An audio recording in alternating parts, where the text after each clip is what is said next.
Bab 181. Pintu masuk ke Danau Surgawi.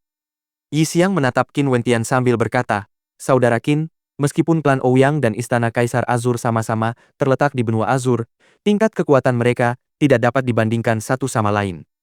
Kekuatan klan Ouyang dapat digolongkan di antara beberapa teratas di 9 benua.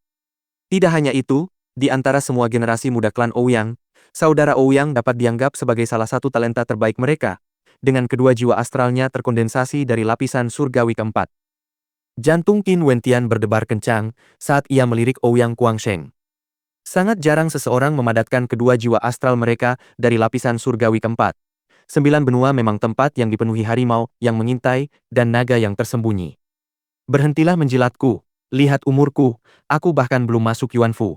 Tidak ada yang bisa kubanggakan." Ouyang Guangsheng tertawa terbahak-bahak, seolah-olah dia tidak peduli. Bibir Yi Xiang bergetar. Niatnya untuk menjilat tampak jelas dari nada dan pilihan kata-katanya. "Saudara Qin, meskipun kali ini tidak ada harapan bagimu untuk meraih kesempatan mengambil sesuatu dari Danau Surgawi, kau tetap bisa menganggap ini sebagai perluasan wawasanmu." Yi Xiang dengan cepat mengalihkan pembicaraan kembali ke Qin Wentian. Nadanya terdengar sedikit membual, karena ia merasa senang melihat betapa seriusnya Qin Wentian mendengarkannya. Setelah mengobrol beberapa saat, Qin Wentian kembali ke kamarnya dengan hati yang tanpa sadar dipenuhi kekhawatiran mengenai badai di Chu. Dibandingkan dengan tokoh-tokoh di luar sana, para jenius dari Chu jelas kehilangan kemegahannya. Dan dengan kekuatannya saat ini, dia tidak mampu memberikan bantuan apapun terkait badai kekacauan yang sedang berkecamuk di Chu. Meskipun dia telah mewarisi peta dicang dari Kaisar Azur, dia masih benar-benar tidak tahu apa yang harus dia lakukan selanjutnya. Qin Wentian hanya bisa melangkah selangkah demi selangkah sekarang. "Apa yang kau pikirkan?" Mo Qingcheng memasuki ruangan. Melihat pakaiannya yang tidak serasi, Qin Wentian tak kuasa menahan tawa, membuat Mo Qingcheng menatapnya tajam. "Aku berpikir, jika anggota klanmu tahu bahwa aku telah menculikmu ke tempat yang begitu jauh, apakah mereka akan mengerahkan seluruh kekuatan dan melawanku sampai mati?" Qin Wentian tersenyum lembut. "Paved, kalau begitu, kau yang harus menanggung tanggung jawabnya." Mo Qingcheng tertawa. "Menanggung tanggung jawab?" Sebuah cahaya terang terpancar dari mata Qin Wentian saat ia menatap Mo Qingcheng dengan saksama, menyebabkan ekspresi nakal di wajah Mo Qingcheng berubah menjadi rasa malu yang luar biasa saat ia menjawab, "Dasar nakal." Setelah itu, Mo Qingcheng berlari keluar ruangan dengan tergesa-gesa, membuat Qin Wentian tersenyum penuh kasih sayang. Dalam beberapa hari mendatang, akan ada banyak orang yang datang setiap hari. Qin Wentian melirik ke bawah dari balkonnya dan melihat dua barisan siluet berjalan beriringan. Seorang kultivator yang memimpin salah satu barisan itu adalah seorang gadis yang sangat cantik, dan saat melihatnya, Qin Wentian sedikit terkejut sebelum tersenyum dan memanggil, "Hei, Qian Mengyu." Qian Mengyu melirik ke atas, dan saat melihat Qin Wentian, ekspresi terkejut muncul di wajahnya. Sejak kejadian di arena uji coba hewan roh, dia telah mengirim orang untuk menyelidiki berita tentang Qin Wentian. Laporan informasi yang diterima menyatakan bahwa di salah satu negara di bawah administrasi Istana Sembilan Mistik, memang ada seseorang bernama Qin Wentian di Chu. Dilaporkan juga bahwa dia sangat terkenal, tetapi selain itu, dia tidak tahu apapun tentangnya. "Apa yang kau lakukan di sini?" Qian Mengyu tersenyum. "Jadi, negara kecil seperti Chu juga mengetahui keberadaan Istana Danau Surgawi?" "Alasan yang sama sepertimu." Qin Wentian tertawa. Bisa bertemu di sini juga bisa dianggap sebagai takdir, dan karena itu sikap Qin Wentian sekarang jauh lebih hangat dibandingkan saat di arena uji coba hewan roh. Lagi pula, Qian Mengyu pernah membantunya, belum lagi teknik pedangnya, 9 pedang kehidupan, mungkin menunjukkan kemungkinan hubungan dengan Gong Yang Hong. "Kalau begitu, aku akan tinggal di sana." Qian Mengyu menunjuk ke paviliun di sebelah paviliun Qin Wentian, sambil berjalan naik ke lantai 2. Kali ini, paviliun awan hijau mengirim banyak murid. "Ujian di Istana Danau Surgawi sangat berbahaya, jadi mengapa kau tidak bergabung dengan kami? Setidaknya, kita bisa saling menjaga," ujar Qian Mengyu. Dalam hatinya, ia ingin membantu Qin Wentian. Pria ini tidak memiliki latar belakang yang kuat, ia pasti telah menghadapi bahaya yang tak terhitung jumlahnya sebelum sampai di sini. Karena mereka pernah bertemu, wajar jika ia mengulurkan tangan membantunya. "Baik." Qin Wentian mengangguk, tanpa berpikir terlalu dalam lalu bertanya, "Bolehkah aku bertanya sesuatu? Apakah 9 pedang kehidupan adalah teknik bawaan unik tipe pedang milik paviliun awan hijaumu. Bisa dianggap begitu. Qian Mengyu mengangguk, lalu melanjutkan, rangkaian teknik pedang ini mengandung banyak transformasi dan kemauan yang tak pernah padam. Bagiku, tingkat penguasaanku baru sampai di puncak gunung es, namun dulu bibiku telah mengkultivasi teknik pedang ini hingga mencapai tingkat yang luar biasa. Dia mampu mewujudkan energi pedang dari teknik ini untuk menyerang menggunakan jejak ilahi tipe pedang, yang semakin meningkatkan kekuatannya. Bibi. Jantung Qin Wentian berdebar kencang. Mungkinkah bibinya adalah wanita yang dicintai Gong Yang Hong? Lebih tepatnya, bukankah keempat lukisan prasasti ilahi berwujud manusia itu diukir oleh wanita yang dicintai Gong Yang Hong? Mengapa kau bertanya? Apakah kau juga berlatih teknik pedang? Qian Mengyu tertawa. Tidak, hanya bertanya secara iseng. Bibimu pasti sangat berpengaruh, ujar Qin Wentian. Yah, bibiku tidak hanya sangat cantik, bakat kultivasinya juga sangat tinggi. Banyak orang lain yang mengejarnya, tetapi sayangnya, dia terjebak dalam masalah hati.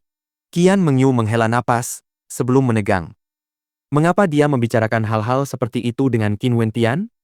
Melihat senyum hangat di wajah lembut Qin Wentian, Qian Mengyu hanya bisa tertawa getir dalam hatinya sebelum tiba-tiba berpaling. Meskipun bakat pemuda ini tidak bisa diabaikan, jika dia benar-benar jatuh cinta padanya, dia pasti akan menolaknya. Dia hanya membantunya karena pertemuan mereka yang kebetulan. Qin Wentian tidak menyadari pikiran keliru yang terlintas di benak Qian Mengyu.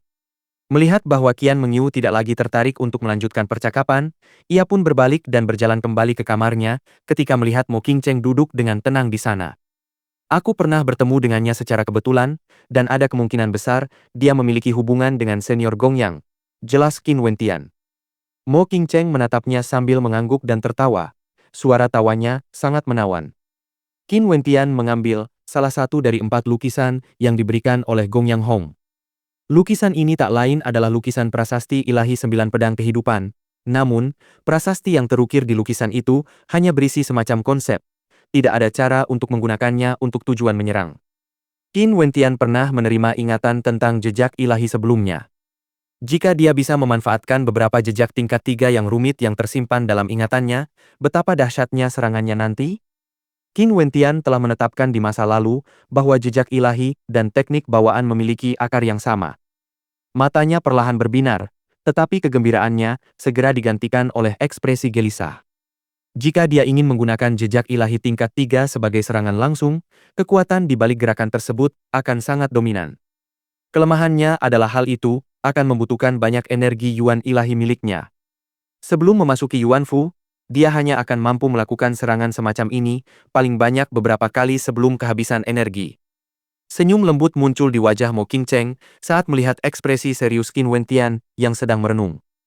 Apa yang dipikirkan orang ini sampai begitu larut dalam pikirannya? Di aula Sungai Astral, setelah melihat serangan dari banyak cahaya tinju, aku memahami konsep jurus kedua dari seni tombak impian agung bintang jatuh. Namun, jika aku menggunakan yuan ilahi tipe pedang untuk memperkuat seranganku, kilatan cahaya tajam muncul di mata Qin Wentian. Jika apa yang dia bayangkan menjadi kenyataan, lawan di alam Yuan Fu mungkin tidak tak terkalahkan. Sambil mencondongkan kepalanya, Qin Wentian melihat Mo Qingcheng tersenyum padanya dengan tatapan lembut di matanya. Kehangatan memenuhi hatinya, dan sebuah dorongan tiba-tiba menguasainya. Apa yang kau pikirkan? Mo Qingcheng masih belum menyadari tatapan aneh di wajah Qin Wentian. Saat suaranya menghilang, Qin Wentian sudah memeluknya erat, mencium pipinya dengan lembut, membuat Mo Qingcheng terkejut seolah disambar petir. Tiba-tiba, Qin Wentian berdiri dan berlari pergi. Baru saat itulah Mo Qingcheng tersadar. Wajahnya langsung memerah, terkekeh sambil menatap Qin Wentian yang berlari pergi. Dia tidak bisa membayangkan momen yang lebih indah dari ini. Qin Wentian tidak pernah keluar dari kamarnya setelah itu. Mo Qingcheng sesekali mengintipnya, hanya untuk melihatnya bermeditasi dalam diam dengan batu meteor Yuan tergenggam di tangannya. Saat ini, energi astral terus-menerus terkumpul di dalam tubuh Qin Wentian, mengembun menjadi energi Yuan ilahi tipe pedang, dan aura ketajaman yang tak tertandingi terpancar darinya.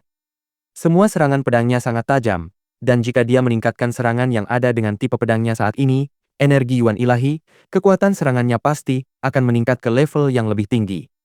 Namun, untuk secara paksa mengubah semua energi astralnya menjadi energi Yuan ilahi, akan menghabiskan sejumlah besar batu meteor Yuan. Untungnya, dirinya saat ini tidak kekurangan sumber daya kultivasi. Selain itu, ia bisa menciptakan lanskap mimpi untuk mengamati apakah idenya benar. Keesokan harinya, orang-orang dari Istana Danau Surgawi tiba untuk menyampaikan undangan kepada mereka. Semua orang meninggalkan paviliun mereka dan melangkah ke lorong panjang, berjalan menuju Istana Danau Surgawi. Banyak sekali orang. Qin Wentian melirik lorong panjang yang dipenuhi orang. Setidaknya ada beberapa ratus orang di kerumunan itu. Jumlah ini tidak bisa dianggap banyak. Kekaisaran Grand Xia terlalu luas, dan Danau Surgawi sangat penting bagi kultivator tingkat 9 sirkulasi arteri. Bahkan elit muda dari klan dan faksi yang kuat pun akan melakukan perjalanan ke sini. Pertama, mereka dapat membenamkan diri di perairan Danau Surgawi. Kedua, mereka dapat menggunakan kesempatan ini untuk menempa diri melalui bahaya yang dihadapi dalam perjalanan mereka ke sini. Jelas Qian Mengyu dengan suara rendah. Tempat ini terbuka untuk semua orang? Bukankah Istana Danau Surgawi menolak siapapun? Tanya Qin Wentian, rasa ingin tahu terlihat jelas dalam suaranya. Ya, itulah janji yang dibuat Peri King Mei kala itu. Lagi pula, dia tidak perlu menghalangi mereka yang datang, karena yang lebih lemah bahkan tidak akan menyadari kematian mereka sampai terlambat, jelas Qian Mengyu. Mo Qingcheng saat ini berdandan sebagai laki-laki untuk menghindari masalah yang tidak perlu. Dia juga mengoleskan sesuatu di wajahnya, membuatnya tampak lebih aneh, tetapi untungnya itu sepenuhnya menutupi parasnya yang menawan. Qian Mengyu dan gadis di samping Ouyang Guangsheng juga sangat cantik. Meskipun kecantikan mereka hanya setengah tingkat di bawah Mo Qingcheng, mereka tidak perlu menyembunyikan paras mereka, karena mereka tidak takut akan masalah. Perwakilan Istana Danau Surgawi memimpin kerumunan menuju sebuah aula besar. Bagian dalamnya didekorasi secara mewah. Pilar-pilar batu raksasa berdiri tegak, dan tepi luar aula dirancang agar tampak seperti langit berbintang. Semua gadis di aula besar itu tak tertandingi kecantikannya. Kerumunan orang berkumpul di dalam, dan tepat di depan mereka terdapat kolam air danau astral. Kolam ini sangat indah untuk dipandang, memantulkan kilauan cahaya bintang yang mempesona dan bercahaya. Ini adalah pintu masuk ke Danau Surgawi. Sungguh, ini adalah tempat mistis. Air Danau Surgawi sepenuhnya dipenuhi dengan energi astral dalam jumlah yang tak terbayangkan. Banyak orang tersentak kaget. Di depan aula besar, seorang wanita cantik duduk di atas singgasana astral, tersenyum kepada kerumunan. Kami memberi hormat kepada Nyonya Istana. Kerumunan itu membungkuk untuk menunjukkan rasa hormat mereka. Sebagian besar dari kerumunan itu diam-diam melirik gadis-gadis yang berdiri di samping wanita cantik itu. Ekspresi kekaguman yang tak tersembunyikan terlihat jelas di mata mereka. Terlalu menakjubkan keindahannya, mereka bagaikan kembang api di dunia fana.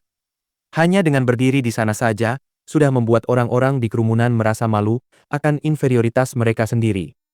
Sebagian besar wanita di antara kerumunan itu tampak kehilangan pesonanya, dan bahkan mata Mo Qingcheng berkedip saat dia berkomentar, mereka semua sangat cantik.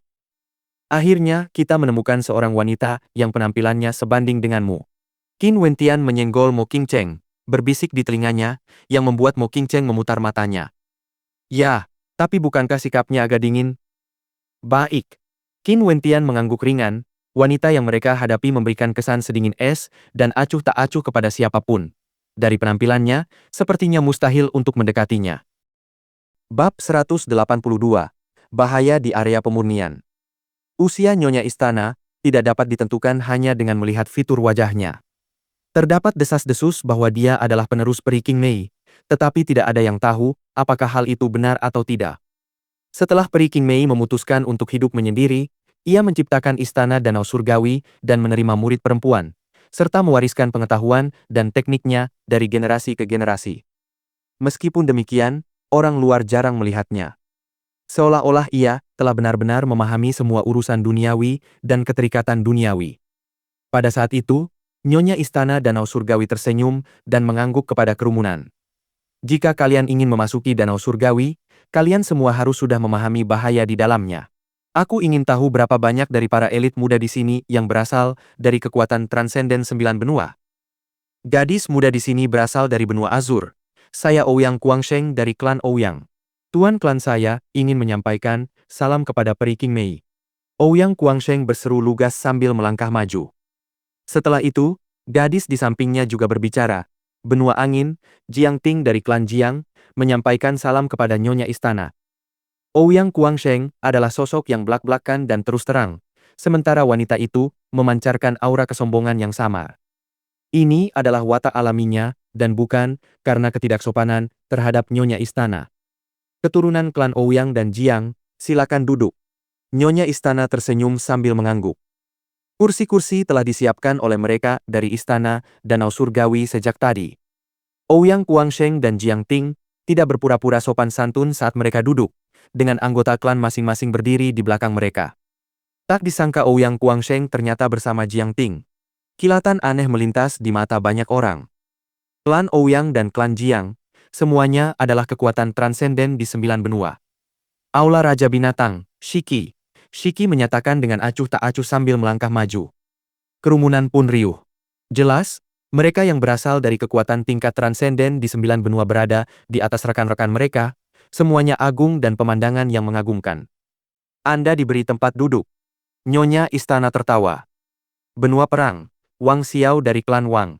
Seorang pemuda berjubah putih lainnya melangkah maju, disambut gumaman terkejut dari orang-orang di sekitarnya. Melihat klan Wang juga hadir, tampaknya semua kekuatan transenden ingin menggunakan ekspedisi ke Istana Danau Surgawi sebagai cara untuk menempa generasi muda mereka. Mereka yang hadir memiliki basis kultivasi, setidaknya tingkat 9 sirkulasi arteri, belum lagi ada beberapa kultivator Yuanfu di antara perkumpulan tersebut. Benua Yan, Mu Baifei. Seorang pemuda lain melangkah maju. Pemuda ini mengenakan jubah putih panjang, tampak sangat rapi dengan sedikit kesan anggun. Namun di balik semua itu, orang dapat merasakan ketajaman yang luar biasa dari tengah alisnya. Pendekar pedang walet, orang ini jelas-jelas seorang pendekar pedang walet. Sekte Iblis Langit, Yao Sheng. Pavilion Grand Lodge, Qian Mengyu. Saat beberapa orang melangkah maju, Nyonya Istana mempersilakan masing-masing dari mereka duduk. Kerumunan orang dengan saksama mengamati siluet-siluet yang duduk, diam-diam mencatat penampilan mereka. Siapapun dari individu-individu ini bisa menjadi bintang cemerlang berikutnya di generasi mereka di 9 benua. Ouyang Guangsheng sendiri sudah sangat luar biasa. Qin Wentian, kau juga kemari. Setelah Qian Mengyu duduk, dia memanggil Qin Wentian, yang masih berbaur di tengah kerumunan. Mereka yang berasal dari pavilion awan hijau semuanya berdiri di belakang kursinya. Qin Wentian menegang sesaat sebelum mengangguk pelan, lalu berjalan menghampiri Qian Mengyu. Karena Qian Mengyu sudah berbicara, akan tidak sopan jika menolaknya. Apakah kedua orang ini juga dari benua Azur? Nyonya Istana tersenyum sambil memandang Qin Wentian dan Mo Qingcheng. Tampaknya, siapapun yang ditemuinya, ia tetap akan memperlakukan mereka sebagai tamu yang terhormat. Mereka adalah teman-temanku, dari suatu tempat bernama Negeri Chu, jawab Qian Mengyu sambil tersenyum. Cahaya terang melesat di mata Nyonya Istana saat dia menatap tajam Qin Wentian dan Mo Qingcheng. Namun, Nyonya Istana dengan cepat mengalihkan pandangannya dan menyapa kerumunan dengan senyuman. Hanya ada 7 posisi terbuka untuk kultivator yang ingin membenamkan diri di Danau Surgawi. Kalian semua seharusnya sudah menyadari tingkat bahayanya, dan saya tidak akan menjelaskannya lebih lanjut. Saya hanya berharap semua orang akan menunjukkan belas kasihan jika mereka saling bertarung. Batas waktunya adalah 1 bulan. Semua orang mengangguk. Mereka tentu saja memahami aturannya. Masuklah, aku tak akan membuang waktu kalian lebih banyak lagi. Namun, binatang buas iblis dilarang dibawa masuk. Nyonya Istana Danau Surgawi tertawa, sementara kerumunan orang bersorak gembira, semua pihak bergegas menuju pintu masuk Danau Surgawi. Ayo pergi. Qian Mengyu berdiri, mengikuti kerumunan menuju tangga yang menurun. Qin Wentian menyadari bahwa air di pintu masuk Danau Surgawi tidak memiliki sifat air biasa, dan pakaian mereka tetap kering. Sungguh tempat yang mistis. Ekspresi kagum terpancar di wajah Qin Wentian saat ia melangkah melewati pintu masuk Danau Surgawi bersama Mo Qingcheng. Pada saat itu juga, Qin Wentian merasakan gelombang energi misterius yang bekerja pada tubuhnya. Yuan Fuku. Mata indah Mo Qingcheng melebar karena terkejut. Setelah melewati pintu masuk, dia menyadari bahwa Yuan Fu di dalam tubuhnya telah sepenuhnya terputus dari jalur arterinya.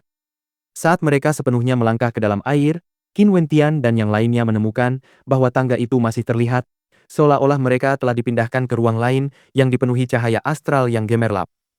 Di depan mereka, juga terdapat jalan setapak kuno. Qian Mengyu menatap Mo Qingcheng dengan keheranan di matanya. Apakah kalian semua tidak tahu efek dari tempat pemurnian danau surgawi? Kami kurang paham soal itu. Qin Wentian menggelengkan kepalanya. Kalian berdua terlalu konyol. Qian Mengyu tak kuasa menahan diri untuk menegur mereka. Mengapa kalian ada di sini jika kalian tidak tahu apa-apa tentang tempat ini?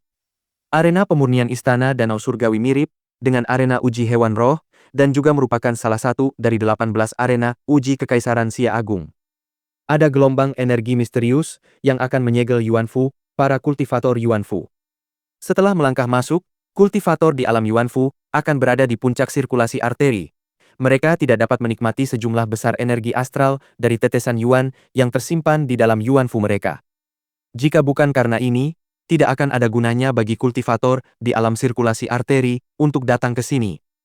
Tentu saja, bahkan jika Yuanfu mereka disegel, teknik bawaan yang dikembangkan oleh kultivator Yuanfu jelas akan lebih kuat daripada mereka yang berada di alam sirkulasi arteri. Ini menguntungkan mereka, tetapi juga bisa berujung pada kerugian. Teknik bawaan yang lebih kuat secara alami berarti tingkat konsumsi energi yang lebih tinggi. Dan di sini, mereka hanya akan mencari kematian mereka sendiri, karena mereka tidak memiliki cara untuk mengisi kembali energi tersebut dari Yuanfu mereka. Tatapan Qin Wentian membeku. Dengan menyegel Yuanfu dan memutuskan hubungan antara mereka dan jalur arteri, bahkan tugas terbang pun akan sulit. Di sini, di tempat pemurnian istana danau surgawi, keuntungan yang dinikmati para kultivator Yuanfu dikurangi hingga seminimal mungkin. Konon katanya danau surgawi terbentuk secara alami, tetapi dengan adanya modifikasi dari istana danau surgawi, tingkat bahaya di sini juga meningkat. Tidak mudah merebut salah satu dari 7 tempat yang tersedia, kalian benar-benar terlalu konyol, ujar Qian Mengyu dingin. Meskipun nadanya terdengar tidak menyenangkan, Qin Wentian tahu bahwa itu karena kekhawatirannya terhadap mereka. Tentu saja, dia tidak tersinggung dan dengan cepat menjawab sambil tersenyum. Kalau begitu, bisakah kami mengikutimu saja? Di mana lokasi sebenarnya dari danau surgawi itu? Danau surgawi terletak di ujung lapangan pemurnian. Qian Mengyu menatap jalan setapak kuno itu sambil berbicara. Qin Wentian menyadari bahwa para kultivator lain telah berangkat, berlari ke depan seolah-olah mereka dikejar waktu. Mengyu, kenapa kau bercerita terlalu banyak pada mereka? Kita juga harus segera pergi. Seorang gadis berwajah cantik yang berdiri di samping, mengerutkan kening sambil menatap Qin Wentian dan Mo Qingcheng, tampak agak tidak senang. Dia tidak tahu apa yang dipikirkan Qian Mengyu. Majulah, perintah Qian Mengyu dengan dingin, sementara kelompok kultivatornya bergegas maju dengan kecepatan luar biasa. Qin Wentian mengalihkan pandangannya ke depan. Ia menemukan bahwa para kultivator lain di jalur kuno sengaja menjaga jarak satu sama lain, semuanya tampak sangat berhati-hati. Hal ini bahkan lebih jelas terlihat pada para terpilih yang berasal dari berbagai kekuatan transenden. Mereka tidak hanya menjaga jarak, beberapa kultivator lain juga telah membentuk aliansi sementara. Setelah menyaksikan hal ini, Qin Wentian tiba-tiba menyadari sesuatu. Karena hanya ada 7 tempat yang tersedia di setiap pembukaan, hal paling berbahaya di dalam arena pemurnian tidak lain adalah hati manusia yang penuh tipu daya. Namun demikian, banyak orang menganggap ini sebagai pengalaman yang menempa jiwa. Ia menduga bahwa bagi mereka yang berhasil sampai di sini, mereka seharusnya sudah memiliki tingkat kepercayaan diri tertentu akan kemampuan mereka sendiri. Hutan halusinasi, hati-hati di sini. Tempat ini akan menahan kita untuk beberapa waktu. Qian Mengyu mengamati hutan di depannya, melihat para kultivator lain berlari menuju pintu masuk, dan bagaimana kehadiran mereka langsung menghilang begitu mereka melewatinya. Tetaplah di belakangku dan ikuti aku dari dekat. Wajah Qian Mengyu menjadi lesu saat mereka memasuki hutan halusinasi. Begitu masuk, sebuah labirin muncul dalam bentuk banyak pohon yang tampak kuno. Qian Mengyu memberi isyarat kepada sekelompok kultivatornya untuk maju. Kelompok itu memperlambat langkah mereka, mencoba menemukan jalan keluar dari labirin hutan. Namun, mereka segera menyadari bahwa tidak ada jalan bagi mereka untuk pergi, dan terlebih lagi, mereka telah kehilangan jejak yang lain. Memang, efek tempat ini sesuai dengan apa yang disebutkan dalam rumor.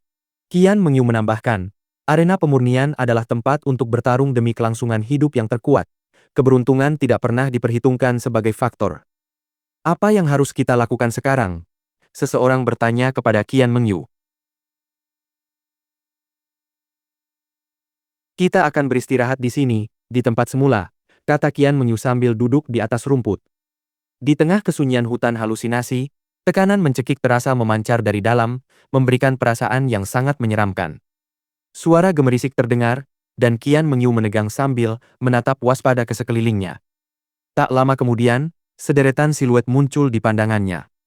Mereka tak lain adalah orang-orang dari Aula Raja Binatang, dengan Shiki di barisan terdepan. Saat melihat Qian Mengyu, senyum mesum Shiki semakin lebar, dan langkahnya melambat. Nafsu buas yang tak terkendali, seperti binatang buas membakar matanya.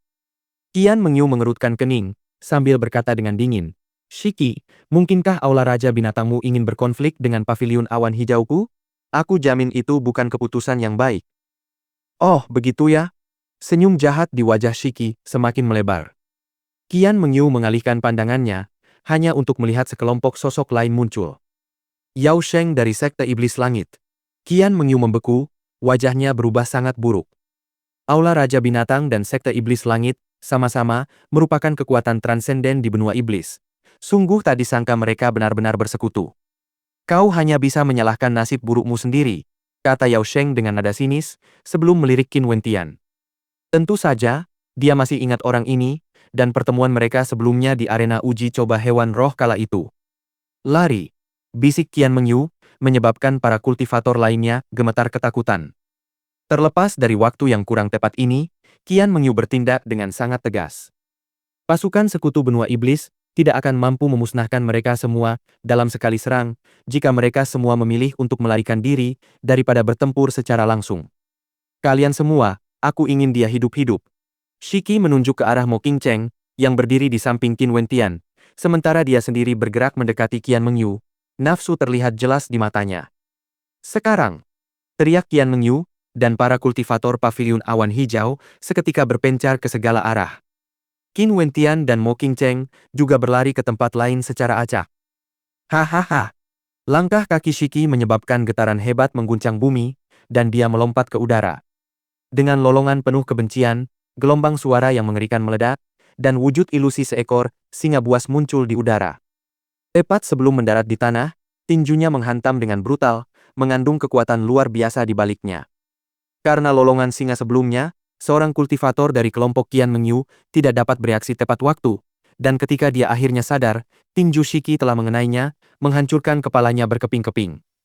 Secara bersamaan, mereka yang berasal dari Aula Raja Binatang dan Sekte Iblis Langit bertindak serempak, dengan tujuan membantai para kultivator dari paviliun awan hijau. Qin Wentian dan Mo Qingcheng dengan panik berlari ke arah yang tidak jelas, hanya untuk melihat sekelompok kultivator dari Aula Raja Hewan melacak gerakan mereka, mengikuti mereka dari belakang dengan kecepatan luar biasa. Menghentikan langkahnya, tombak kuno Qin Wentian sudah berada di tangannya, dan kilatan dingin yang mengerikan terpancar dari matanya. "Wentian, perhatikan konsumsi energi astralmu, jalan menuju danau surgawi masih panjang," nasihat Mo Qingcheng, menyadarkan Qin Wentian. Peringatan Mo Qingcheng benar. Dia tidak bisa langsung mengerahkan seluruh tenaganya, jalan di depannya masih panjang. Ini baru permulaan. Bab 183, Penjaga. Kecepatan Qin Wentian dan Mo Qingcheng sangat tinggi. Saat ini mereka sudah sangat jauh dari tempat istirahat mereka sebelumnya, dengan total 5 orang lainnya mengejar mereka. Qin Wentian dan Mo Qingcheng terus berlari ke depan, tanpa niat untuk berhenti, memilih untuk menghemat tenaga mereka. Kilauan dingin terpancar dari mata para pengejar mereka. Target mereka sama sekali tidak kalah dalam hal kecepatan. Dan mengingat mereka terpisah dari kelompok utama mereka, mengejar keduanya hanya akan membawa malapetaka, terutama jika mereka bertemu dengan kelompok-kelompok yang dibentuk oleh kekuatan lain. Orang-orang dari Aula Raja Binatang. Pada saat ini, sebuah siluet muncul di depan. Qin Wentian dan Mo Qingcheng memperlambat langkah mereka, hanya untuk melihat bahwa pendatang baru itu tak lain adalah Ouyang Guangsheng.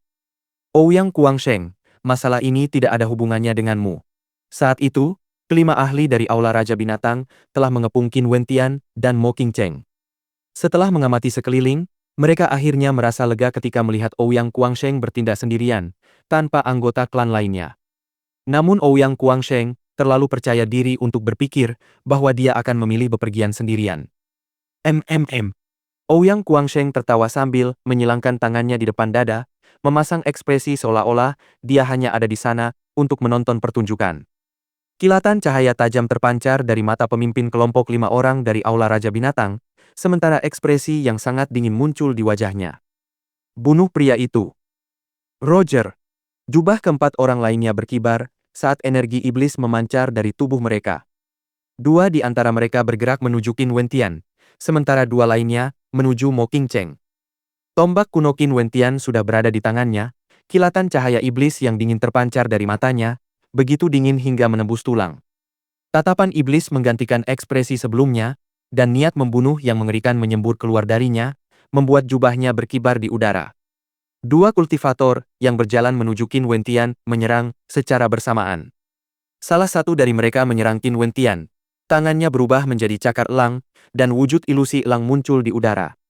Angin iblis yang mengerikan muncul dari kekuatan serangan itu, mengancam akan mencabik-cabik tubuh Qin Wentian. Kultivator lainnya melesat ke depan dengan telapak tangan raksasa yang eksplosif. Di mata mereka, Qin Wentian sudah menjadi mayat. Desis hembusan angin kencang menerpa saat Qin Wentian menebas dengan brutal menggunakan tombak kunonya, membidik cakar elang yang datang dengan kecepatan secepat kilat. Energi mengerikan dalam serangannya menyebabkan angin menderu, dan aura ketajaman terasa terpancar darinya. Saat suara tusukan terdengar, tombak kuno itu merobek cakar elang yang tajam, menembus seluruh lengan lawannya, tepat sampai ke otaknya. Pada saat yang sama, dia mengangkat tangan kirinya, dan mengeksekusi jurus telapak gunung jatuh dengan raungan, langsung menandingi telapak tangan lawannya yang raksasa dan mengerikan. Dampak dari benturan itu menciptakan badai angin puting beliung dengan mereka berdiri di tengahnya. Baru kemudian kultivator lawan menyadari dinginnya tatapan mata Qin Wentian dan tiba-tiba dilanda rasa takut yang mencekam. Qin Wentian mundur sedikit, mengayunkan tombak kunonya dalam busur horizontal, mirip dengan tebasan sayap burung vermilion. Lawannya dapat merasakan ketajaman mengerikan yang menghantamnya. Dengan raungan amarah, ia melepaskan kedua telapak tangannya, mencoba menangkis serangan itu. Qin Wentian kemudian memuntahkan banyak pancaran cahaya pedang, masing-masing bermanifestasi menjadi pedang tajam. Satu persatu, pedang-pedang itu menembus kepala lawannya, membantainya tanpa ampun. Jika berbicara soal pertarungan, tidak banyak kultivator tingkat 9 sirkulasi arteri yang bisa menandingi Qin Wentian. Setelah membunuh mereka berdua, Qin Wentian mengalihkan pandangannya ke pemimpin itu. Siluetnya berkedip sebelum tiba-tiba menghilang dari pandangan. Namun, dia tidak bergerak ke arah pemimpin itu, melainkan ke arah Mo Qingcheng. Dengan kekuatan yang tak terkalahkan, dia menusukkan tombak kunonya ke kepala lawan-lawannya. Tiba-tiba, gelombang ki iblis yang mengerikan meledak. Qin Wentian berbalik, hanya untuk melihat pemimpin yang sebelumnya tak bergerak itu melepaskan ketiga jiwa astralnya. Semua jiwa astralnya bersinar dengan cahaya yang gemerlap, dan sebenarnya terkondensasi dari konstelasi binatang iblis. Pemimpin itu perlahan bergerak maju ke arah Qin Wentian, saat ki iblis yang menjulang tinggi memenuhi udara. Awo, raungan ganas menggema, membuat gendang telinga Qin Wentian bergetar karena benturannya. Segera setelah itu, seolah-olah dia melihat banyak sekali binatang buas iblis berlari ke arahnya, berusaha melahapnya. Kultivator tingkat Yuanfu. Jantung Qin Wentian sedikit berdebar sesaat. Dari aura yang dipancarkan lawannya, Qin Wentian dapat merasakan dua hal. Pertama, bahwa pemimpinnya sangat kuat bahkan di antara kultivator Yuanfu. Kedua, dia menginginkan kematian Qin Wentian dengan satu serangan. Pemimpin itu juga tahu bahwa Yuanfu-nya telah disegel.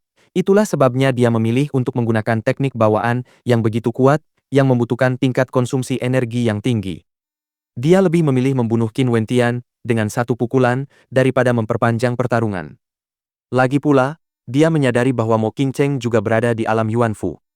Qin Wentian merasa seolah gendang telinganya hancur, dan kawanan binatang iblis yang berlari kencang memberinya tekanan yang luar biasa.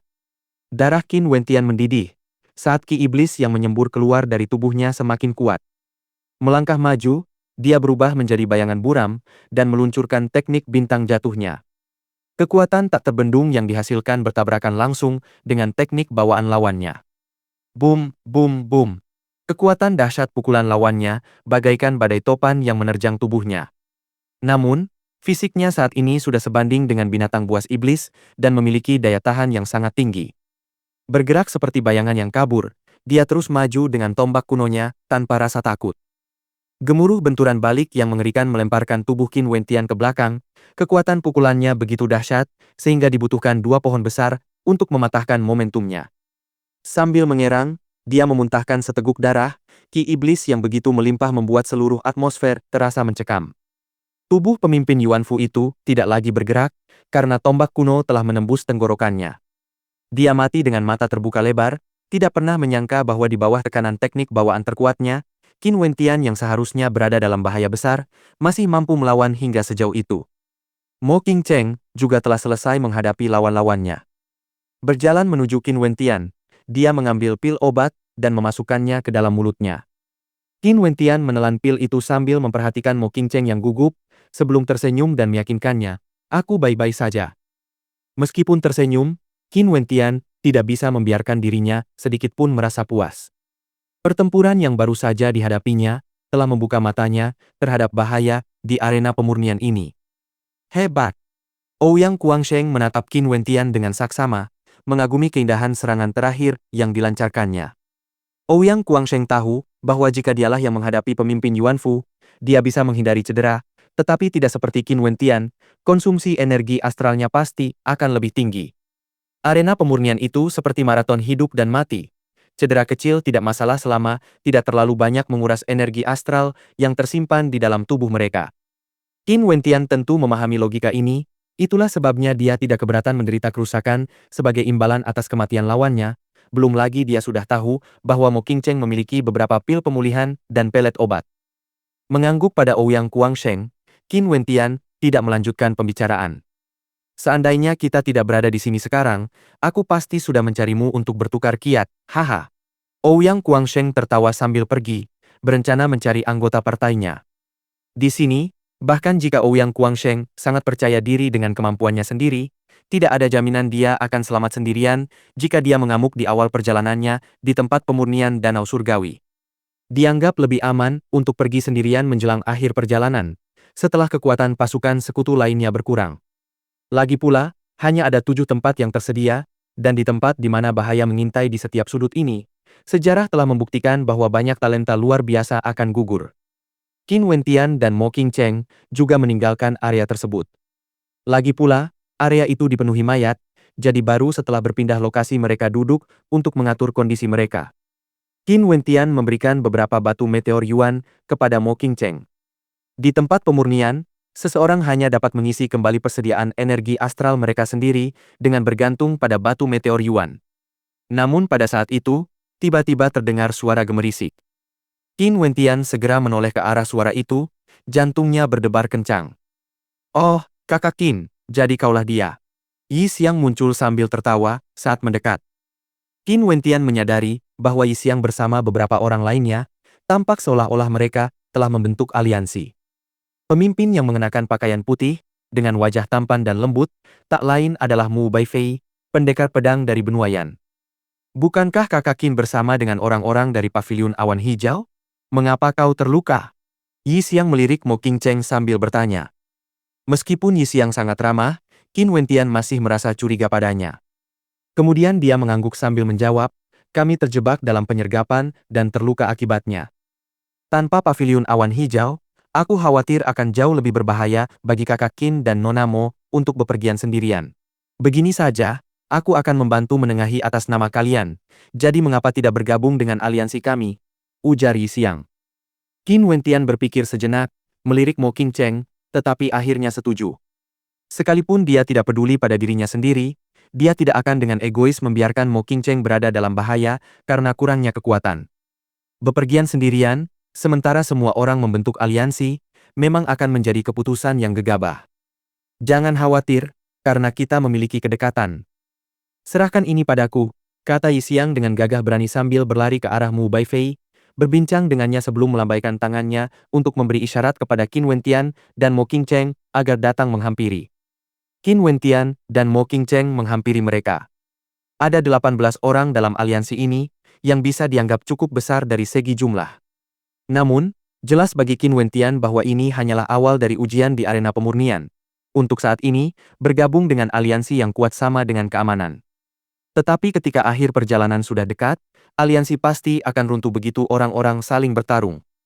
Ada 3 orang, termasuk Mu Baifei, yang semuanya adalah pendekar pedang walet. Mereka semua membawa pedang kuno yang diikatkan di punggung mereka dan tampak sangat angkuh, bahkan menolak untuk melirik Qin Wentian. Bagi mereka, orang-orang yang bergabung dalam aliansi mereka ini tidak berharga. Aliansi ini dibentuk semata-mata karena alasan praktis. Yang lain juga memahami hal ini dan karenanya mentolerir sikap mereka. Lagi pula, nama dan reputasi pendekar pedang walet juga sangat terkenal di 9 benua. Dengan aliansi yang begitu kuat, mereka sebenarnya tidak menghadapi bahaya apapun di sepanjang jalan. Namun sesekali mereka akan menemukan mayat kultivator lain yang tergeletak di sekitar tempat pemurnian. Setelah 2 hari, mereka akhirnya keluar dari hutan halusinasi. Saat keluar, banyak jalan setapak muncul di hadapan mereka, masing-masing dipisahkan oleh puncak-puncak gunung yang menjulang tinggi. Siapa yang akan menjadi pengintai?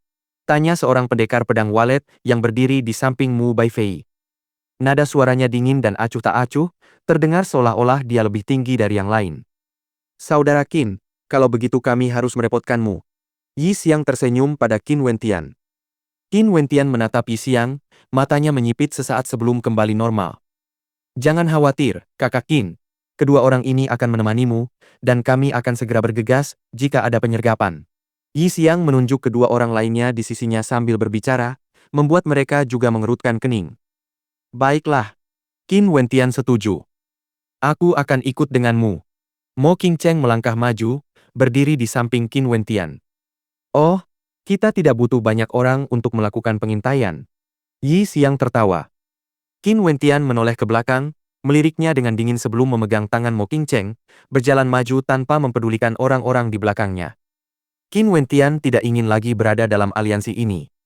Melihat hal itu, mata Yi Xiang menyipit dan cahaya dingin serta menyeramkan berkedip di dalamnya. Yi Xiang, apa yang kau pikirkan? Kata kultivator wanita itu dengan tidak senang. Dia telah bepergian bersamanya dalam perjalanan mereka ke sini. Dia juga telah melihat wajah asli Mo Qingcheng sebelumnya. Mengingat tindakan Yi Xiang yang meminta Qin Wentian untuk melakukan pengintaian di depan sambil menahan Mo Qingcheng, akan sangat sulit bagi orang untuk tidak langsung mengambil kesimpulan. Di dalam istana Danau Surgawi, di sebuah aula yang tenang, seorang wanita yang sangat mempesona duduk di atas singgasana giok. Jejak niat dingin terlihat di matanya yang jernih, sikapnya tampak agung layaknya seorang ratu. Matanya yang indah menatap lurus ke depan, di mana terdapat banyak layar yang terpasang. Setiap layar menampilkan berbagai skenario yang sedang berlangsung di dalam area pemurnian. 2 sosok berdiri di sisi ratu yang mempesona. Salah satunya adalah nyonya istana dari istana Danau Surgawi, sementara yang lainnya adalah seorang wanita cantik yang sangat dingin dan fana, yang tampaknya bukan berasal dari dunia fana. Aura yang dipancarkannya agak mirip dengan ratu yang mempesona yang duduk di atas tahta giok. Saat ini, tatapan dingin sang ratu tertuju pada Qin Wentian. Pemuda ini, Qin Wentian, konon berasal dari Chu. Di negeri Chu, saat Kaisar Azur menghilang, istana Kaisar Azur menghadapi krisis yang mendesak. Tatapan tak terhitung jumlahnya yang dipenuhi keserakahan tertuju pada istana Kaisar Azur, dan setiap anggotanya berada di bawah pengawasan ketat. Namun, tak satu pun dari para penguasa dari kekuatan transenden lainnya menemukan apa yang mereka cari. Baru-baru ini, pengawasan terus-menerus itu dihentikan setelah tersebar kabar yang mengklaim bahwa sebelum wafatnya Kaisar Azur, ia telah pergi ke suatu tempat bernama Chu.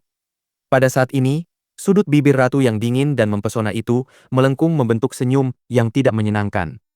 Apakah orang-orang bodoh itu mengira mereka bisa menemukan apa yang ditinggalkan Kaisar Azur? Lalu apa gunanya jika mereka menemukan peta rahasia? Apa gunanya?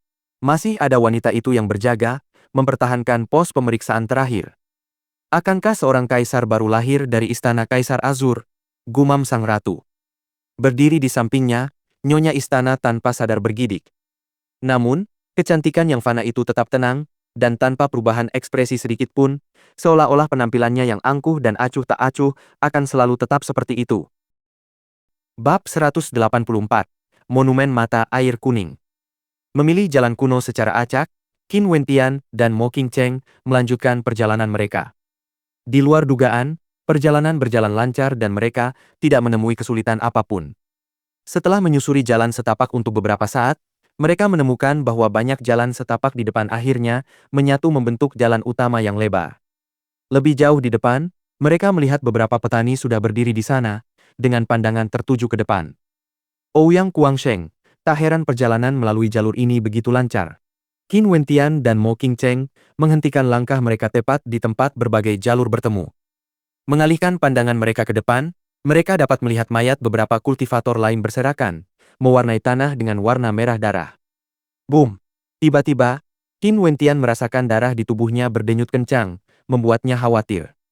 Sambil mencondongkan kepalanya, ia melihat di kejauhan terdapat sebuah monumen batu dengan tulisan mata air kuning terukir di atasnya. Monumen itu melayang di udara, sekitar 10 meter dari tanah. Aneh sekali. Mo Qingcheng pun bisa merasakan darah berdenyut di tubuhnya, menyebabkan jantungnya bergetar. Kali ini, ujian diadakan di jalur kuno mata air kuning. Seperti kata pepatah Buddha, berhadapan langsung dengan mata air kuning, hanya dengan pencerahan Buddha, seseorang diizinkan untuk melepaskan diri dari jurang penderitaan duniawi.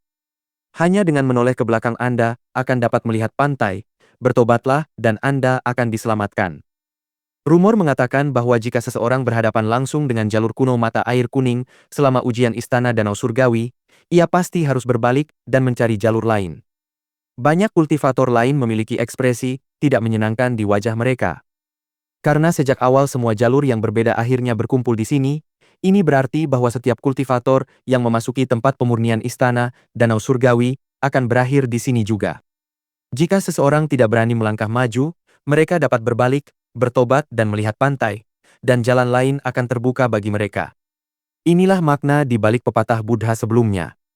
Namun, jika seseorang berani melangkah melalui jalan mata air kuning, itu pasti akan mengarah ke jalan pintas. Aku tidak percaya jalur Yellow Springs seseram yang dirumorkan, kata seseorang yang tidak dikenal dengan ragu-ragu.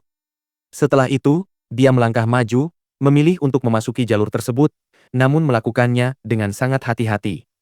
Boom!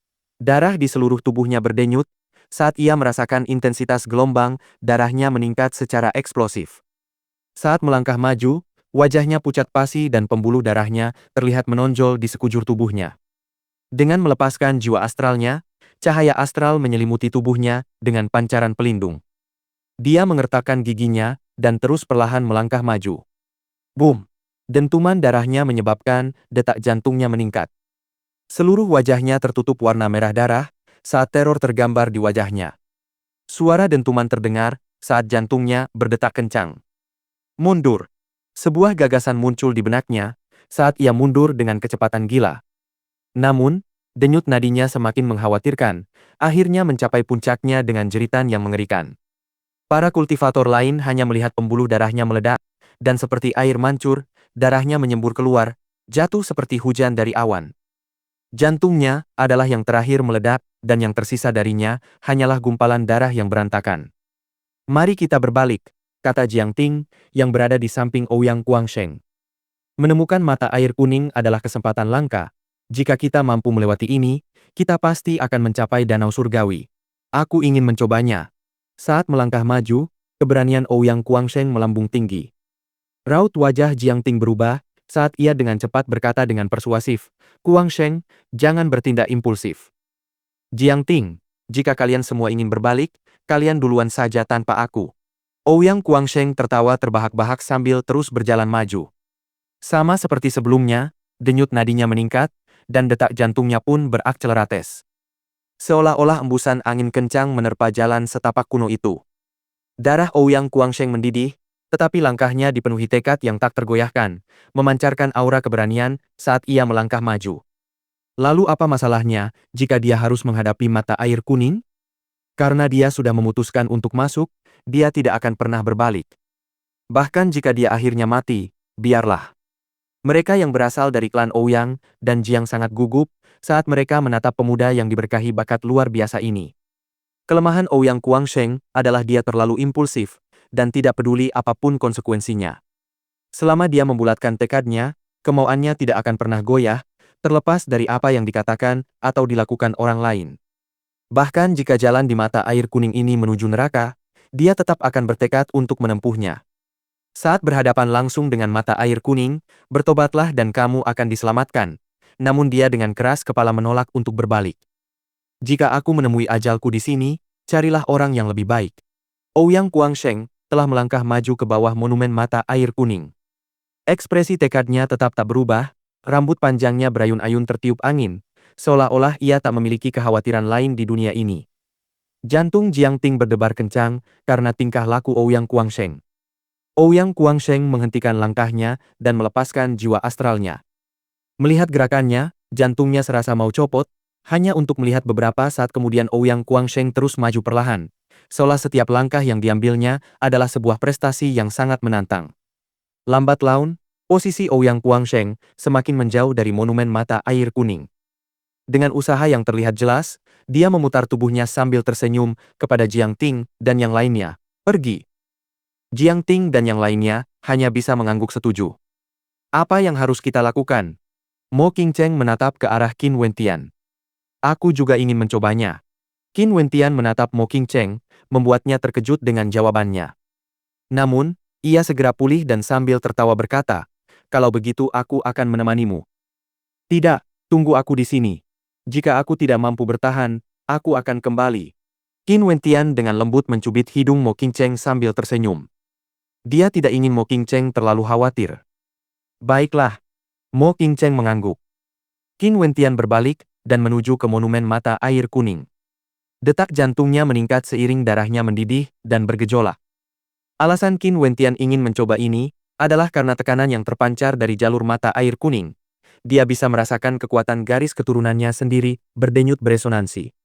Sensasi seperti itu membuatnya haus akan lebih banyak lagi. Saat darahnya mengalir lebih deras, detak jantungnya berdebar kencang. Dia tidak menyadari bahwa di belakangnya, Mo Qingcheng sebenarnya telah melangkah beberapa langkah ke depan.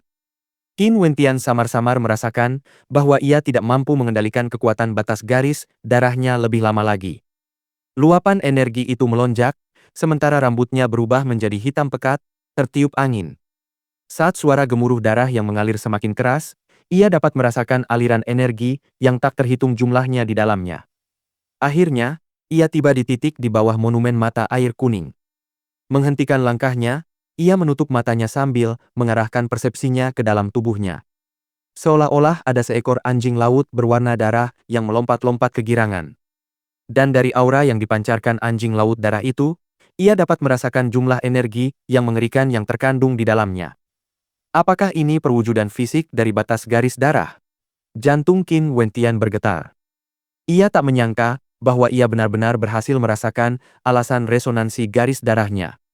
Ia memiliki firasat samar bahwa mulai sekarang, ia dapat dengan bebas mengendalikan sumber energi ini, mengintegrasikannya ke dalam serangannya. Apakah ini sebuah terobosan?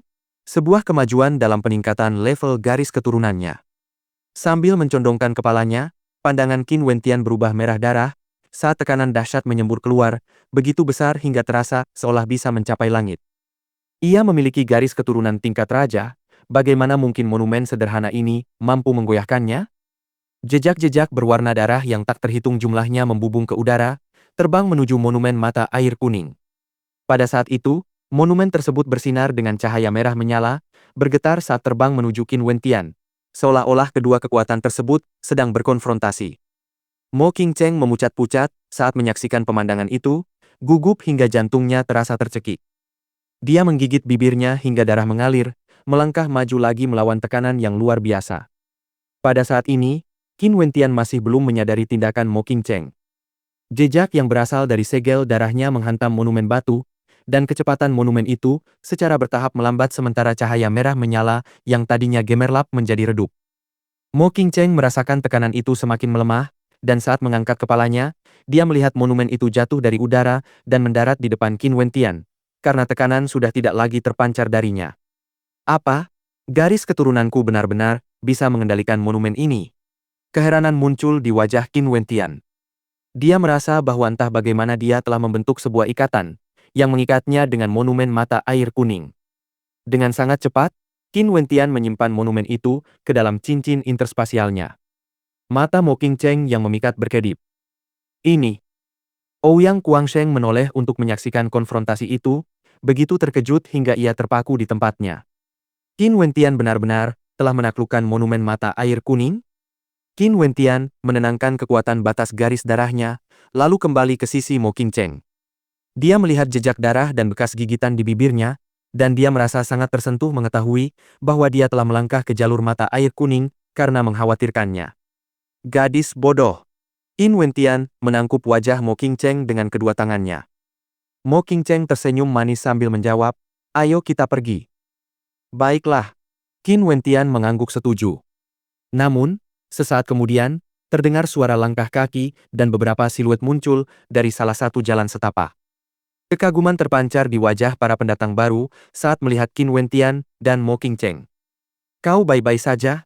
tanya Qian Mengyu dengan heran. Awalnya ia mengira, mengingat kejadian sebelumnya, Qin Wentian pasti sudah tamat. "Keberuntunganku cukup bagus." Qin Wentian tersenyum. "Kami sedang dalam perjalanan, apakah kamu ingin pergi bersama?" Melirik ketiga orang lainnya di belakang Qian Mengyu, Qin Wentian menghela napas dalam hati. Tampaknya mereka telah menderita banyak korban, dan kini hanya tersisa 4 orang. "Baiklah," Qian Mengyu setuju, lalu mereka berdua melanjutkan perjalanan. Setelah beberapa saat di jalan setapak, kecemasan dan kewaspadaan terlihat di mata mereka ketika melihat Ouyang Guangsheng berdiri di tengah lautan mayat. Setelah menyadari kehadiran mereka, Ouyang Guangsheng hanya bisa tersenyum getir. Mereka yang keluar dari jalur mata air kuning tentu akan bisa memasuki Danau Surgawi. Namun, ujian sebelumnya dirusak oleh makhluk aneh yang menyebabkan seluruh jalur mata air kuning lenyap. Ini berarti bahwa bagi para kultivator selanjutnya, tidak akan ada ujian yang menghalangi jalan mereka. Tidak ada orang lain yang akan tahu bahwa ujian ini pernah ada. Berbalik, Ouyang Guangsheng tak lagi mempedulikan mereka dan melesat ke depan, berharap menjadi salah satu orang pertama yang melangkah ke Danau Surgawi. Qin Wentian dan anggota kelompoknya juga mempercepat langkah, mengikuti Ouyang Guangsheng dari dekat, dan akhirnya mereka semua keluar dari jalan kuno ini. Orang-orang dari Paviliun Awan Hijau sengaja menarik Qian Mengyu menjauh dari Qin Wentian dan Ouyang Guangsheng, memperlebar jarak di antara mereka. Tindakan mereka menyebabkan Qian Mengyu sedikit menegang, tetapi dia segera memahami maksud di baliknya. Mereka takut Ouyang Guangsheng mungkin melancarkan serangan mendadak. Setelah Ouyang Guangsheng dan Qin Wentian keluar dari jalan kuno, hal pertama yang mereka lihat adalah sepasang pohon kuno, masing-masing berdiri di kedua sisi jalan. Cahaya bintang yang menyilaukan terlihat mengalir dari cabang-cabang pohon, berasal dari buahnya. Haha, memang ada secercah harapan di ujung terowongan. Ouyang Guangsheng langsung berlari menuju salah satu pohon sambil melompat ke atas dan mulai memetik buah-buahan dengan cepat.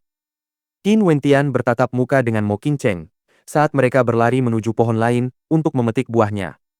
Kecepatan mereka sangat luar biasa, sehingga pada saat Qian Mengyu dan rombongannya tiba, sekitar setengah dari buah-buahan itu sudah dipetik habis. Buah-buahan bintang. Mereka yang berada di Paviliun Awan Hijau terkejut, dan mereka pun bergegas menuju pohon-pohon kuno itu. "Apa gunanya buah bintang ini?" Qin Wentian menatap Qian Mengyu sambil bertanya. "Buah bintang hanya berguna di dimensi spasial ini. Memakannya akan mengisi kembali energi astral seseorang, dan dapat dianggap sebagai harta karun yang sangat berguna di dalam tempat pemurnian." Ouyang Guangsheng menjelaskan. Dia telah memanen semua buah dari pohon yang dia datangi. Mata Qin Wentian berbinar saat ia mengalihkan pandangannya ke arah orang-orang dari Paviliun Awan Hijau. "Ada banyak buah di sini, mari kita bagi rata sesuai jumlah orang kita." "Mengapa kita harus membaginya secara merata?" Seorang kultivator wanita yang berdiri di sebelah Qian Mengyu bertanya, kilatan cahaya tajam terpancar dari matanya. Mata Qin Wentian menjadi dingin saat dia menatap kultivator wanita itu. "Apa maksudmu?" "Kami mengizinkanmu ikut serta dan ini sudah bisa dianggap sebagai bentuk perhatian kami padamu. Tentu saja, kami yang akan memutuskan bagaimana buah-buahan itu akan dibagi. Tapi jangan khawatir, kau pasti akan mendapatkan bagianmu," kata kultivator wanita itu dingin, nada meremehkan terlihat jelas dalam suaranya. Pria ini benar-benar sedang berhayal liar. Dia benar-benar ingin membagi buah-buahan itu secara merata? Dari sudut pandangnya, fakta bahwa mereka mengizinkan Qin Wentian untuk mengikuti mereka sebelumnya sudah merupakan kebaikan yang diberikan kepadanya oleh Paviliun Awan Hijau mereka. Jika bukan karena mereka menghalangi serangan gabungan dari Aula Raja Binatang dan Sekte Iblis Langit saat itu, Qin Wentian pasti sudah mati. "Jadi, maksudmu buah-buahan itu tidak akan dibagi rata?" Suara Qin Wentian menjadi beberapa derajat lebih dingin. Dialah yang pertama kali mendapatkan buah bintang, dan juga yang menyarankan pembagian yang sama rata. Namun, tampaknya orang-orang dari Paviliun Awan Hijau tidak menghargai kebaikan ini, dan sebaliknya, mereka masih merasa bahwa dia terlalu serakah. Ouyang Guangsheng juga terkejut, tetapi tak lama kemudian, ekspresi ketertarikan muncul di wajahnya. Mereka mengurus Qin Wentian, membentuk aliansi pada awalnya bertujuan untuk saling menguntungkan semua pihak, dan mereka tentu akan menghadapi bahaya yang datang bersama-sama. Tetapi dari nada bicaranya, seolah-olah mengizinkan Qin Wentian bergabung dengan mereka adalah tindakan amal dari pihak mereka. Saudara Qin, meskipun kau ingin membagi, kau seharusnya membagi buah-buahan itu dengan kami. Pada saat ini, barisan siluet lain muncul di pintu keluar jalan kuno. Para pendatang baru ini tak lain adalah Mu Baifei dan yang lainnya. Yang berbicara adalah Yi Xiang, matanya menyipit menatap Qin Wentian. Tentu saja, sudah jelas betapa pentingnya buah bintang di dalam tempat pemurnian. Qin Wentian melirik Yi Xiang, Mu Baifei, dan anggota lainnya dari aliansi sebelumnya. Memang benar, tidak ada satupun orang baik hati di antara kelompok ini. Bab 185. Bersaing memperebutkan. Qin Wentian mengerutkan kening mendengar kata-kata yang diucapkan oleh kultivator wanita dari Paviliun Awan Hijau. Lagi pula, dia tidak begitu mengenal kelompok mereka, dia hanya mengenal Qian Mengyu. Bagaimana menurutmu? Tanya Qin Wentian sambil menatap Qian Mengyu. Nona Mengyu, pria ini tadi telah kami rawat, dan berdasarkan logika, seharusnya kami yang memutuskan bagaimana membagi buah bintang. Bukan hanya itu. Kultivator wanita itu melirik Mu Baifei dan anggota kelompoknya. Cara para pendatang baru ini memandang buah bintang seperti seekor harimau yang mengincar mangsanya. Dengan buah stellar yang cukup di tangan mereka. Bahkan jika mereka tidak memiliki keunggulan dalam jumlah, mereka dari Paviliun Awan Hijau akan mampu mengerahkan seluruh kemampuan teknik bawaan tingkat Yuanfu mereka, terlepas dari tingkat konsumsinya. Mereka sama sekali tidak perlu takut pada Mu Baifei dan kelompoknya. Alis Qian Mengyu berkerut, dan saat tatapannya bertemu dengan Qin Wentian, dia bergumam dengan suara rendah, lupakan saja, karena kita hanya kenalan, mari kita bagi hasil buahnya secara merata. Qian Mengyu tidak ingin terlalu banyak bernegosiasi, lagi pula mereka berempat, dan Qin Wentian serta Mo Qingcheng hanya 2 orang. Bahkan jika mereka membagi buah bintang secara merata, kelompok Paviliun Awan Hijau tetap akan mendapatkan lebih banyak. Mungkin, dalam hati Qian Mengyu, dia memang berpikir bahwa Paviliun Awan Hijau yang seharusnya memutuskan pembagian itu. Lagi pula, Qin Wentian dan Mo Qingcheng berada dalam posisi yang kurang menguntungkan dibandingkan mereka. Jika bukan Qin Wentian, dia pasti akan mengerahkan seluruh kekuatannya untuk membunuh mereka dan kemudian menjarah buah bintang. Qin Wentian tidak lagi sepolos dulu. Setelah mendengar kata-kata Qian Mengyu, dia sudah bisa menebak pikirannya. Namun saat itu, kultivator wanita di samping Qian Mengyu menyela. Tidak mungkin, Nona, sekarang ada musuh dari luar. Jika kita masih membagi buah-buahan itu secara merata dengan mereka, bukankah itu berarti kita hanya memberikan buah bintang begitu saja? Jangan bilang kau berharap mereka akan berkonflik melawan Mu Baifei dan kelompoknya. Kultivator wanita itu juga bisa dianggap cantik.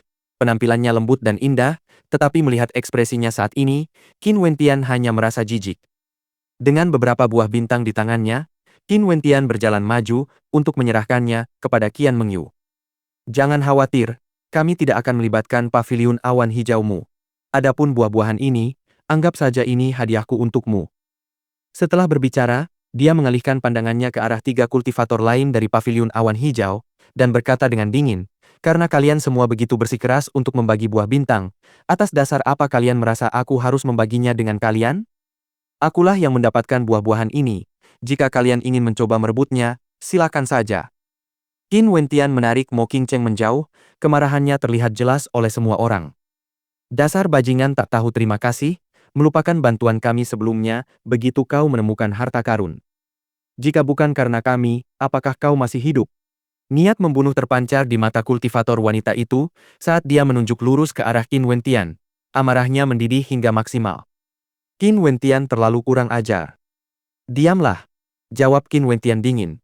Tadi, ketika kita dikepung, kita berdua berhasil mengalihkan perhatian 5 kultivator. Pada akhirnya, kita sendiri yang menghabisi mereka. Kapan Paviliun Awan Hijau pernah melindungi kita? Hehe, kakak Qin, tunggu dulu. Pertama-tama, kenapa kau tidak mengesampingkan dulu masalahmu dengan Paviliun Awan Hijau? Dulu kau bergabung dengan aliansi kami atas perkenalanku, dan sekarang kau memiliki buah bintang, bukankah seharusnya kau memberikannya kepada kami? Yi Xiang tersenyum dingin. Saat para kultivator ini melihat harta karun, mereka tidak bisa lagi menahan keserakahan mereka. Lagi pula, tidak ada yang tahu apalagi yang mungkin terjadi di masa depan di tempat pemurnian. Akan selalu lebih baik memiliki buah bintang untuk mengisi kembali energi mereka.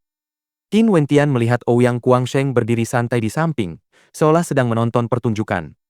Meskipun Ouyang Guangsheng memiliki banyak buah bintang, tidak ada yang mencoba mengganggunya. Para kultivator lain malah memilih untuk menargetkan Qin Wentian, tampaknya mengira dia lebih mudah untuk diintimidasi. Kau terlalu banyak berpikir, aku kagum dengan imajinasimu. Qin Wentian melirik, Yi Xiang sambil terus berjalan pergi bersama Mo Qingcheng. Hehe, serahkan semua buah bintang yang kau miliki sekarang juga, kata seorang pendekar pedang walet dengan tenang. Dia berjalan menjauh dari sisi Mu Baifei, mengarahkan tatapannya ke Qin Wentian, Mo Qingcheng, serta mereka yang berasal dari Paviliun Awan Hijau. Ada kesombongan yang terpancar dari matanya, menganggap semua orang lain lebih rendah darinya. Ayo pergi. Qin Wentian menggenggam tangan Mo Qingcheng saat mereka berlari ke depan, tidak ingin membuang waktu dengan orang-orang ini. Ayo kita pergi juga, kata Qian Mengyu, sementara anggota kelompoknya juga berlari ke depan. Pendekar pedang walet tertawa, dingin sambil memerintahkan sekutunya untuk mengejar mereka. Ouyang Guangsheng menunjukkan ekspresi ketertarikan di wajahnya. Konon, setiap kali buah bintang muncul, pasti akan terjadi perselisihan. Di mata semua orang, buah bintang adalah harta karun, tetapi bukankah keberadaannya justru merupakan bencana? Atau mungkin, buah bintang itu sendiri juga merupakan ujian lain. Pada saat itu, Ouyang Guangsheng menoleh ke belakang dan melihat beberapa siluet berlari ke arahnya. Dia melihat kultivator dari Aula Raja Binatang dan Sekte Iblis Langit, bahkan kultivator klan Wang dari benua perang. Sepertinya kali ini perselisihan akan sangat menarik untuk disaksikan. Ouyang Guangsheng. Beberapa kultivator dari klan Wang menghentikan langkah mereka, saat Wang Xiao, yang berada di depan, mengarahkan pandangannya ke Ouyang Guangsheng. Memperhatikan penampilan pohon itu, kilatan cahaya tajam muncul di matanya. Kau mendapatkan buah bintang. Ouyang Guangsheng melirik Wang Xiao. Dia tahu bahwa jika orang ini benar-benar menyerang dengan membabi buta, semua orang pasti akan takut padanya sampai batas tertentu. Tanpa perlu menjawab, bibir Ouyang Guangsheng melengkung membentuk senyum dingin saat dia juga berlari ke depan. Di jalan setapak yang luas, kultivator demi kultivator berlari kencang ke depan. Qin Wentian dan Mo Qingcheng saat ini berada di depan, tetapi wajah mereka segera berubah khawatir. Sekumpulan benteng gunung raksasa yang menjulang tinggi tampak di kejauhan, puncaknya begitu tinggi hingga seolah menyentuh awan. Hanya ada satu jalan setapak di tengahnya. Saat itu, jalan setapak itu seolah melepaskan daya hisap yang sangat kuat, sementara badai mengamuk, merobek ruang di dalamnya. Pemandangan itu tampak sangat menakutkan. Qin Wentian dan Mo Qingcheng menghentikan langkah mereka. Wajah mereka tampak sangat muram saat mereka menatap benteng gunung yang menjulang tinggi di depan mereka. Qingcheng, ambil ini. Hati-hati. Qin Wentian mengambil beberapa buah bintang, lalu memberikannya kepada Mo Qingcheng. Ia mengangguk pelan, dan keduanya menoleh hanya untuk melihat awan debu yang berterbangan akibat para kultivator yang mendekat dengan tergesa-gesa. Para kultivator Paviliun Awan Hijau adalah salah satu yang pertama tiba, dan ketika mereka melihat gunung menjulang di depan mereka, ekspresi wajah mereka menjadi sangat mengerikan. Karena sebenarnya ada benteng gunung yang menghalangi jalan mereka, mereka tidak akan bisa menghindari perselisihan tersebut. Dan bagi mereka yang memiliki buah bintang, mereka pasti akan menjadi sasaran orang lain. Mu Baifei dan sekutunya juga tiba, namun mereka tidak terburu-buru untuk bergerak. Mereka juga menyadari bahwa masih banyak orang lain di belakang mereka. Beberapa saat kemudian, para kultivator lainnya tiba di benteng gunung. Masing-masing kultivator berdiri secara acak, motif tersembunyi mereka terlihat jelas di wajah mereka. Ouyang Guangsheng melirik kerumunan, sebelum mengalihkan pandangannya kembali ke Qin Wentian. Masalah ini menjadi sangat merepotkan, dan semua itu karena Qin Wentian. Jika bukan karena dia menaklukkan monumen mata air kuning, sebagian besar orang yang ada di sini tidak akan pernah sampai sejauh ini. Qian Mengyu dari Paviliun Awan Hijau. Balikkan buah-buahan itu, dengan kekuatanmu, tidak mungkin kau bisa memegangnya. Mu Baifei melangkah maju, menatap Qian Mengyu.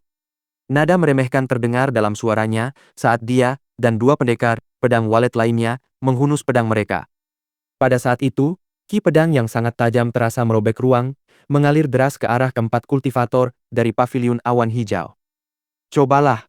Raut wajah Qian Mengyu sangat tidak menyenangkan untuk dilihat. Mu Baifei dan kedua pendekar pedang itu maju saat ki pedang yang mengerikan itu semakin kuat.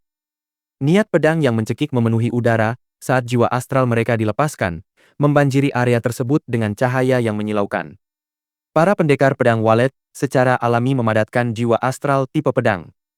Ketiganya berdiri berdampingan, menunjuk jari-jari mereka ke depan.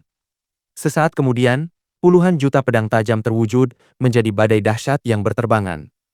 Badai itu meraung dengan ganas, berusaha menghancurkan semua yang menghalangi jalan mereka. Betapa dahsyatnya ki pedang ini. Kerumunan orang terengah-engah kagum. Pada saat itu, sebuah pedang panjang juga terlihat di tangan Qian Mengyu. Dia mahir dalam teknik bawaan tipe pedang 9 nyawa. Mengayunkan pedang dalam tarian yang rumit, pedang itu memancarkan vitalitas yang melimpah dan tekad yang tak pernah padam. Pada saat itu, para kultivator wanita di sampingnya juga melepaskan serangan mereka, semuanya menggabungkan kekuatan mereka bersama-sama, berusaha untuk berbenturan langsung dengan badai pedang yang datang. Desis, desis, desis. Energi pedang yang mengerikan yang dipancarkan oleh kedua belah pihak sangat memekakan telinga saat para petarung diliputi badai pedang. Para pendekar pedang walet terus maju, dengan energi pedang yang tak terbatas mengalir keluar setiap langkah yang mereka ambil.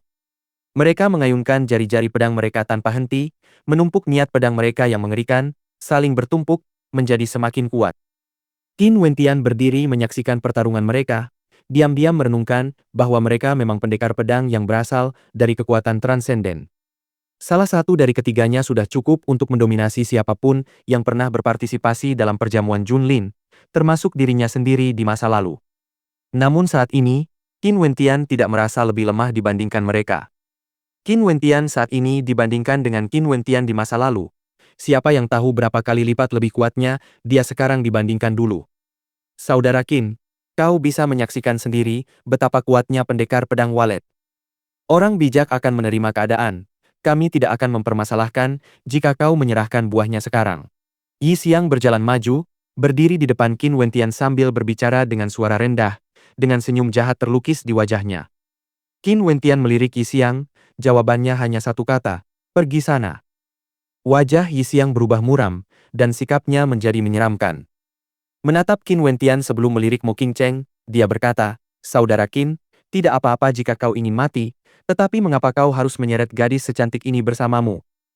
Qin Wentian menatap Yi Xiang, kilatan cahaya dingin yang menusuk terlihat berkedip di matanya, membuat Yi Xiang dipenuhi rasa bahaya.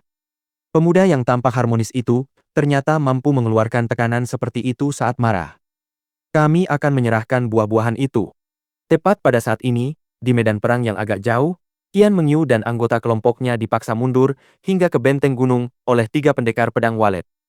Dengan punggung mereka menempel di dinding gunung, tanpa jalan mundur lebih lanjut, dan ditambah dengan ki pedang yang terus menguat, mereka dari paviliun awan hijau hanya bisa patuh dan menyerahkan buah bintang yang mereka miliki. Uci darah segar menyembur keluar, saat seorang kultivator wanita di belakang Qian Mengyu tertusuk pedang, tewas di tempat. Qian Mengyu menegang, wajahnya menjadi sangat mengerikan. Dan pada saat yang sama, niat pedang mengerikan itu menghilang ketika Mu Baifei dengan tenang berkata, karena kau sudah tahu hasilnya akan seperti ini, mengapa kau masih melawan sejak awal? Suaranya terdengar sangat arogan saat dia mengulurkan tangannya ke arah Qian Mengyu. Qian Mengyu pucat pasi saat menyerahkan buah bintang itu. Baru sekarang orang banyak menyadari bahwa perselisihan itu adalah perebutan buah bintang tersebut. Hanya itu? Jumlah buah bintang tidak mungkin sedikit, kan? Mu Baifei berbicara dengan tenang. Setelah itu, salah satu kultivator wanita mengangkat tangannya, menunjuk ke arah Qin Wentian. Buah-buah yang tersisa semuanya ada di tangannya, sementara seluruh simpanan buah bintang dari pohon lainnya berada di tangan Ouyang Guangsheng. Ambil saja jika kau mampu. Qin Wentian mengerutkan alisnya saat melihat Mu Baifei berjalan ke arahnya. Dengan tenang seperti sebelumnya, Mu Baifei bertanya, di mana buah bintang itu? Matanya dipenuhi rasa jijik, menatap Qin Wentian dengan angkuh. Bagaimana mungkin jumlah buah bintang yang dia peroleh cukup untuk dibagi dengan sekutunya? Hehe, kakak Qin, jika kau membuat kakakmu marah, aku khawatir kau tidak akan bisa mempertahankan hidupmu. Yi Xiang terkekeh, dengan sedikit nada mengintimidasi. Hidupku? Apa kau percaya aku tidak akan mengambil nyawamu terlebih dahulu? Tatapan iblis di mata Qin Wentian semakin terlihat jelas. Suaranya yang sangat tenang membuat wajah Yi Xiang membeku, dan ekspresinya menjadi semakin tidak menyenangkan. Dia pasti memiliki beberapa buah bintang. Kalian semua silakan bagi-bagikan di antara kalian. Kata Mu Baifei kepada sekutunya, membuat mata mereka berbinar-binar karena keserakahan. Sangat jelas bahwa Mu Baifei sepenuhnya memahami situasi saat ini. Dia bukan satu-satunya yang menginginkan buah bintang.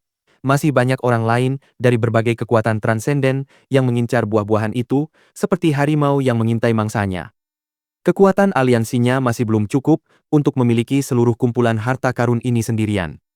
Tidak hanya itu, dengan kesombongan dan keangkuhannya, ia merasa bahwa bertindak melawan seseorang yang tidak dikenal dan tidak memiliki dukungan apapun adalah tindakan yang merendahkan martabatnya.